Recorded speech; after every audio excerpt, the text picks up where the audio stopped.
আসসালামু আলাইকুম। ক্লাস 10 তোমাদের অভিব্যক্তি অভিযোজন এই চ্যাপ্টারটা নিয়ে আমরা আলোচনা করছিলাম। তো গত ক্লাসে আমরা ডারউইনিজম বা ডারউইনের যে প্রতিপাদ্য বিষয়গুলো ছিল সেগুলো নিয়ে আমরা আলোচনা করেছি। আজকে ল্যামার্কের যে জিরাফটি যে উদাহরণ ছিল অভিব্যক্তির সপক্ষে, সেই একই জিরাফের যে ব্যাখ্যা, জিরাফের গলা লম্বা ছোট হওয়ার ক্ষেত্রে, এক্ষেত্রে বিজ্ঞানী ডারউইন যে ব্যাখ্যা দিয়েছেন তার তত্ত্ব অনুযায়ী সেটা নিয়ে আমরা একটু আলোচনা করি। তার মানে ডারউইনের ব্যাখ্যা কিসের ব্যাখ্যা না, ল্যামার্কের জিরাফ উদাহরণের ডারউইনের ব্যাখ্যা, মানে ডারউইন যে ব্যাখ্যা দিয়েছিলেন জিরাফ সম্পর্কিত। তার মানে বলতে পারি জিরাফের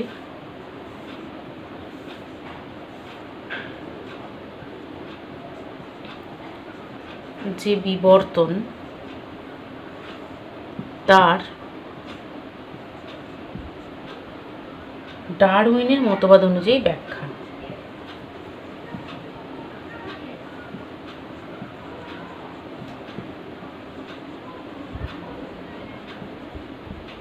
জিরাফের বিবর্তনের ডারউইনের যে মতবাদ অনুযায়ী ব্যাখ্যা। তো বিজ্ঞানী ডারউইন ল্যামার্কের জিরাফ যে উদাহরণটি সেটা প্রাকৃতিক নির্বাচনবাদ অনুযায়ী কী করেছিলেন, ব্যাখ্যা করেছিলেন। কারণ ডারউইনের যে তত্ত্ব সেটা ছিল কিসের ওপর নির্ভরশীল না, প্রাকৃতিক নির্বাচন। এই প্রাকৃতিক নির্বাচন অনুসারে তিনি জিরাফের বিবর্তনকে ব্যাখ্যা করলেন। তার মতে যে পৃথিবীতে বা প্রাচীন পৃথিবীতে জিরাফের পপুলেশনের মধ্যে বিভিন্ন গলার বা বিভিন্ন জিরাফের গলার উচ্চতা বিভিন্ন ছিল। তার প্রথম পয়েন্ট তিনি বলছেন বিভিন্ন উচ্চতা বিশিষ্ট, বিভিন্ন গলার উচ্চতা যুক্ত জিরাফ ছিল, জিরাফ বর্তমান ছিল। বুঝতে পারছো? তো উনি প্রথমেই বললেন যে বিভিন্ন উচ্চতা বিশিষ্ট জিরাফের গলার উচ্চতা বিশিষ্ট, এদের মধ্যে যেগুলির গলা যথেষ্ট লম্বা ছিল না, তার মানে বিভিন্ন উচ্চতার মধ্যে যাদের খর্ব গলা বিশিষ্ট বা খুব বেশি উচ্চতা ছিল না, তারা উঁচু গাছের পাতা নাগাল পেত না। তার মানে দ্বিতীয় কথা আমরা বলতে পারি যে কম উচ্চতা যুক্ত জিরাফ কি করতো না, না উঁচু গাছের পাতা নাগাল পেত না খাওয়ার জন্য, উঁচু গাছের পাতা নাগাল পেত না, তাই তো? কারণ কি, যদি নিজের গাছের পাতাগুলো খেয়ে খেয়ে শেষ হয়ে যায় তখন ওদের জীবনের অস্তিত্বকে বাঁচিয়ে রাখার জন্য অনেক উঁচু গাছের পাতা খাওয়ার জন্য কিন্তু তারা নাগাল পেত না। ফলে তারা গাছের পাতা যথেষ্ট পরিমাণে খেতে না পেয়ে একসময় কী হলো, মারা যেতে লাগলো এবং তারা প্রজনন করতে সক্ষম হলো না। এরা ক্রমশ অবলুপ্ত হয়ে গেল, যারা কম উচ্চতা বিশিষ্ট ছিল। আর যারা বেশি উচ্চতা বিশিষ্ট ছিল, বেশি উচ্চতা বিশিষ্ট যে সমস্ত জিরাফরা ছিল তারা কি ছিল না, তারা সুঅভিযোজিত, অর্থাৎ লম্বা গলা প্রকরণযুক্ত জিরাফগুলি যথেষ্ট পরিমাণে খেতে পেল এবং তাদের অপত্যের সংখ্যা বাড়াতে থাকলো। এইভাবে সুঅভিযোজিত যোগ্যতম লম্বা গলাযুক্ত প্রাণী প্রকৃতি দ্বারা নির্বাচিত হলো। তাহলে বেশি উচ্চতাযুক্ত গলা যুক্ত জিরাফ কি হলো, যোগ্যতমের এদের উদ্বর্তন ঘটলো এবং প্রকৃতি দ্বারা নির্বাচিত হলো। কেন নির্বাচিত হলো? কারণ ডারউইনের ব্যাখ্যা অনুযায়ী আমরা কি জানি না, যে সমস্ত প্রকরণগুলো অনুকূল প্রকরণ বা অনুকূল অভিযোজনের সহায়ক যে প্রকরণ, সেই প্রকরণগুলোই কিন্তু সেই প্রকরণযুক্ত জীবগুলো কিন্তু প্রকৃতিতে বেঁচে থাকে। অন্যথায় যেগুলো অনুকূল প্রকরণযুক্ত যে বৈশিষ্ট্যযুক্ত যে জীব, তারা কি হয়, কালক্রমে পৃথিবী থেকে পরাজিত সৈনিকের মতো অবলুপ্ত হয়। তাহলে এখানে অনুকূল প্রকরণ কোনটা বা অনুকূল অভিযোজিত বৈশিষ্ট্য হচ্ছে বেশি উচ্চতা বিশিষ্ট গলা, আর কম উচ্চতা বিশিষ্ট গলা যে জিরাফ, তাদের এই বৈশিষ্ট্যটা ছিল কীরকম না, এটা ছিল প্রতিকূল প্রকরণ, বা কি বলতে পারা যেতে পারে যে এটা সুঅভিযোজিত নয়, তাই না? সেই জন্য এরা আস্তে আস্তে প্রকৃতি থেকে বিলুপ্ত হতে থাকলো। এবং কালক্রমে কি হলো, বেশি উচ্চতার গলাযুক্ত জিরাফরা প্রকৃতির দ্বারা নির্বাচিত হলো, যোগ্যতার উদ্বর্তন ঘটলো এদের, এবং ভৌগোলিক সময়কালে আস্তে আস্তে কি হলো না, নতুনভাবে লম্বা গলা বিশিষ্ট জিরাফ প্রজাতির সৃষ্টি হলো। তাহলে পৃথিবীতে কি হলো না, পরবর্তী ক্ষেত্রে আমরা জানি যে নতুন প্রজাতির সৃষ্টি হয়। ডারউইনের লাস্ট ব্যাখ্যা ছিল নতুন প্রজাতির অরিজিন অফ নিউ স্পিসিস। তো সেই ব্যাখ্যা অনুযায়ী এরা প্রকৃতির দ্বারা নির্বাচিত হওয়ার কারণে কি হলো না, পরবর্তীকালে শুধুই মাত্র পৃথিবীতে লম্বা গলাযুক্ত জিরাফের সৃষ্টি হলো। তাহলে ডারউইনের মতবাদ অনুযায়ী জিরাফের যে বিবর্তন, তার ব্যাখ্যা আমরা দেখলাম যে কি না, তিনি বলছেন দুই রকমই উচ্চতাযুক্ত বা দুই রকম প্রকরণযুক্ত জিরাফ ছিল, তাদের মধ্যে যেটা সহায়ক প্রকরণ বা অনুকূল প্রকরণ তারা টিকে গেল, আর যারা প্রতিকূল প্রকরণ ছিল তাহলে কালক্রমে পরাজিত সৈনিকের মতো পৃথিবী থেকে চলে গেল। এবং এই সহায়ক অনুকূল বা সহায়ক যে প্রকরণ, সেই প্রকরণযুক্ত জীবেরা কি হলো, জিরাফেরা নতুন প্রজাতি হিসেবে নির্বাচিত হলো এবং প্রকৃতিতে শুধুই মাত্র পরবর্তীকালে লম্বা গলাযুক্ত জিরাফেরই আবির্ভাব ঘটল। এবার আমরা ডারউইনবাদের কিছু ত্রুটি ছিল সেগুলো নিয়ে একটু আলোচনা করব।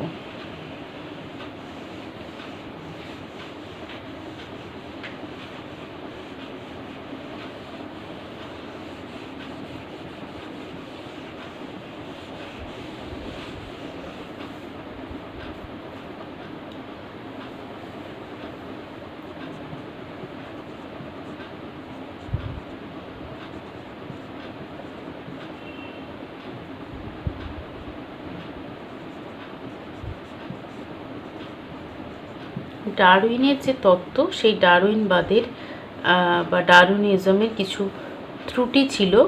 সেই ত্রুটিগুলো কি কি ছিল দেখি না, কি বলছে না, প্রকরণের যে উৎপত্তি এবং সঞ্চারণ, সেই সম্বন্ধে ডারউইন কিন্তু কোনো ব্যাখ্যা দিতে পারেননি। ডারউইন ভেদ বা প্রকরণের কথা বলেছিলেন ঠিকই, কিন্তু এই ভেদ বা প্রকরণ সম্পর্কে তিনি কোনো ব্যাখ্যা দিতে পারেননি। অর্থাৎ কি না, তিনি প্রকরণের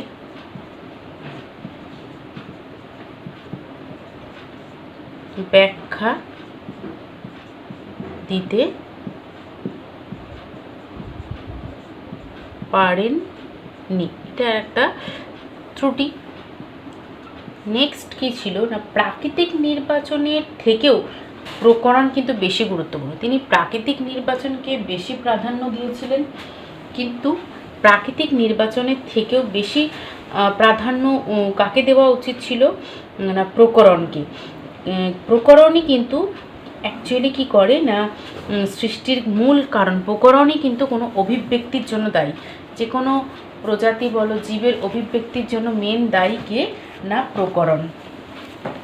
তো অর্থাৎ বলা যায় যে ডারউইন কেবল যোগ্যতমের উদ্বর্তন নিয়েই ভেবেছিলেন, কিন্তু যোগ্যতমের আবির্ভাব নিয়ে তিনি কোনো ব্যাখ্যা দিতে পারেননি।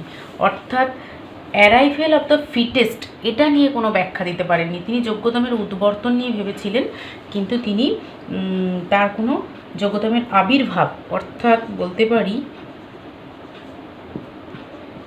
অ্যারাইভেল অফ দ্য ফিটেস্ট,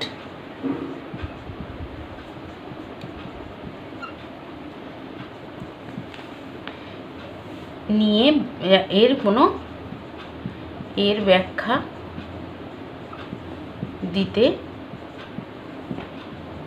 পারেননি। তো তিনি বললেন যে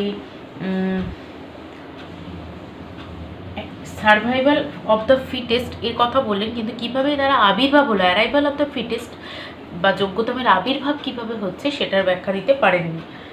নেক্সট কি ত্রুটি ছিল না, দেখো কেবলমাত্র বেঁচে থাকার পক্ষে অনুকূল প্রকরণযুক্ত বা অনুপযুক্ত জীবেরাই প্রজননে কম সক্ষম হয় বা মারা গিয়ে অবলুপ্ত হয় তা না। মানে ডারউইন কি বলেছিলেন যে যাদের প্রকরণগুলো অনুকূল নয় বা বেঁচে থাকার জন্য অনুপযুক্ত সেই সমস্ত জীবেরাই কি হয়, প্রজননে কম সক্ষম হয় কিংবা মারা যায়। অর্থাৎ যেটা বলা হচ্ছিল যে পরাজিত সৈনিকের মতো তারা মারা যায়। অনেক সময় কিন্তু এর অন্যথাও ঘটে, যেমন ধরো বিভিন্ন প্রাকৃতিক বিপর্যয়, বন্যা, ভূমিকম্প, এইসবের কারণেই কিন্তু যোগ্যতম যারা জীব তারাও কিন্তু মারা যায়। অর্থাৎ জীবের মৃত্যুতে অনেক সময় প্রাকৃতিক নির্বাচন কার্যকারী হয় না। তাহলে প্রাকৃতিক নির্বাচন কোথায় কার্যকারী হয় না, না জীবের মৃত্যুতে। ব্যাপারটা বুঝলে কি বলতে চাইছি না, ডারউইন বলছেন যারা অনুকূল ভেদযুক্ত বা অনুকূল প্রকরণযুক্ত তারা সুঅভিযোজিত হয়ে প্রকৃতিতে বেঁচে থাকছে, আর যাদের মধ্যে অনুকূল প্রকরণযুক্ত বৈশিষ্ট্য নেই তারা কালক্রমে পরাজিত সৈনিকের মতো মারা যাচ্ছে। কিন্তু না, দেখা যাচ্ছে কি না, বিভিন্ন প্রাকৃতিক যে দুর্যোগ, যেমন বন্যা, ভূমিকম্প, খরা এছাড়া আরও অন্যান্য প্রাকৃতিক দুর্যোগের কারণেও কিন্তু যারা যোগ্যতম, অর্থাৎ যারা প্রকৃতি দ্বারা নির্বাচিত হওয়ার জন্য উপযুক্ত, অর্থাৎ অনুকূল প্রকরণযুক্ত, তারাও কিন্তু ওই একই প্রাকৃতিক দুর্যোগের কারণে মারা যাচ্ছে। তার মানে জীবের মৃত্যু কি হচ্ছে, প্রাকৃতিক নির্বাচন দ্বারাই শুধুমাত্র ব্যাখ্যা হচ্ছে তা না, জীবের মৃত্যু কিন্তু যোগ্য অযোগ্য সবাই কিন্তু কিসের জন্য মারা যেতে পারে না, বিভিন্ন প্রাকৃতিক বিপর্যয়ের কারণে মারা যেতে পারে। 4 নম্বর আমরা কি বলতে পারি না, প্রকরণ অনবরত ঘটে চললেও তা একটা প্রজাতিতেই সীমাবদ্ধ থাকে। অভিব্যক্তির অন্যতম মূল উৎস হচ্ছে কি, মিউটেশন বা পরিব্যক্তি। তো অভিব্যক্তিতে মিউটেশনের গুরুত্ব তিনি অনুধাবন করতে পারেন, মানে মিউটেশনকে তিনি বুঝতেই পারেননি। অর্থাৎ তিনি এই যে হঠাৎ ঘটে যাওয়া যে ঘটনা সেটাই তো মিউটেশন, তো এটাকে তিনি প্রকৃতির খেলা বলে উপেক্ষা করেছিলেন। তাহলে ডারউইনবাদের মেন যে প্রতিপাদ্য বিষয় সেখানে তিনি কাকে ব্যাখ্যা দিতে অপারগ ছিলেন না, তিনি মিউটেশন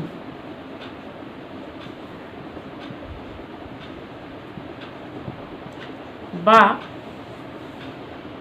পরিব্যক্তি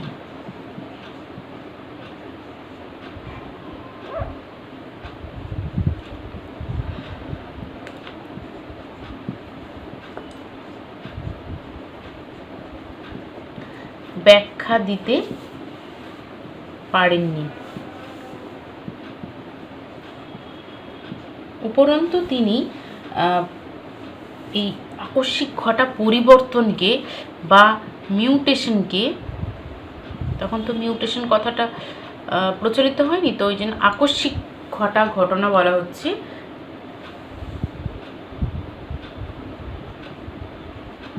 তো তিনি মিউটেশনকে কি বললেন না, প্রকৃতির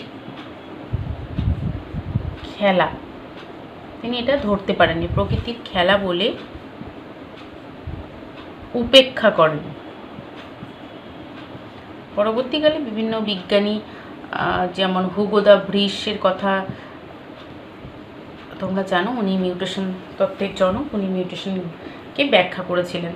তাহলে ডারউইনবাদের যে প্রতিপাদ্য বিষয়গুলো সেগুলো সর্বজন স্বীকৃত ছিল এবং তার অনেক কারণও আছে, এবং সেই ডারউইনের লেখা বা ডারউইনের প্রতিপাদ্য বিষয় ধরেই পরবর্তীকালে বিজ্ঞানীরা আরও গবেষণার কাজে এগিয়ে গেছেন, কিন্তু তা হলেও কিছু ত্রুটি থেকেই গেছিলো। সেই ত্রুটিগুলো কি, এগুলো পরীক্ষায় খুব আসে না। তিনি প্রকরণের ব্যাখ্যা দিতে পারেন। তিনি প্রকরণের কথা বলেছিলেন, ভেদ প্রকরণের কথা, কিন্তু কীভাবে এটার আবির্ভাব হচ্ছে বা কেন ঘটছে তার ব্যাখ্যা দিতে পারেননি।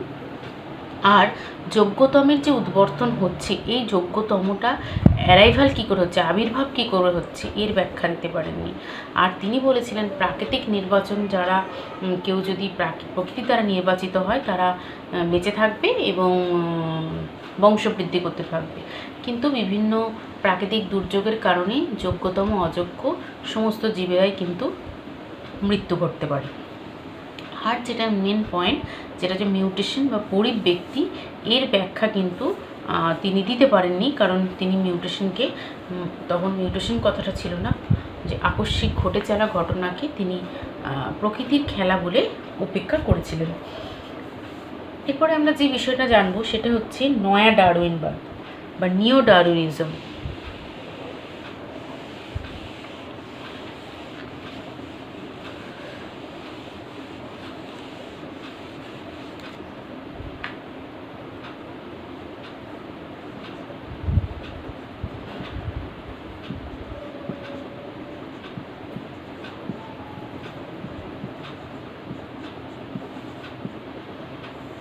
নয়া ডারউইনবাদ বা নিও ডারউইনিজম।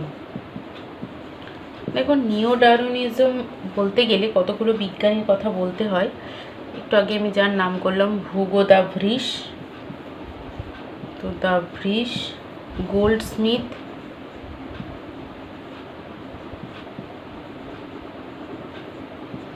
হলডেন, এছাড়াও ডবঝানস্কি, এই সমস্ত বিজ্ঞানীরা আণবিক জীববিদ্যা, জেনেটিক্স এবং বাস্তুবিদ্যা প্রভৃতি আধুনিক জীববিজ্ঞানের আলোতে ডারউইনবাদকে ব্যাখ্যা করে। অ্যাকচুয়ালি এই বিজ্ঞানীগুলো কি করেছিলেন না, ডারউইনের যে প্রতিপাদ্য বিষয় সেগুলোকে নতুনভাবে, নতুন আঙ্গিকে ব্যাখ্যা করেছিলেন। কিসের উপর ভর করে না, সেটাকে জীববিদ্যা, আণবিক জীববিদ্যা, জেনেটিক্স এবং বাস্তুবিদ্যা, এই তিনটের ওপর ভিত্তি করে তারা নতুনভাবে ডারউইনিজমকে বা ডারউইনকে ব্যাখ্যা করেছিলেন। এই যে নতুন ভাবে ব্যাখ্যা করা, এইটাকেই বলা হচ্ছে ডারউইনিজম। এবং এই মতবাদ অনুযায়ী প্রকরণের উৎস হিসেবে পরিব্যক্তিকেই প্রধানত চিহ্নিত করা হয়, যে প্রকরণের কারণ কি না পরিব্যক্তি।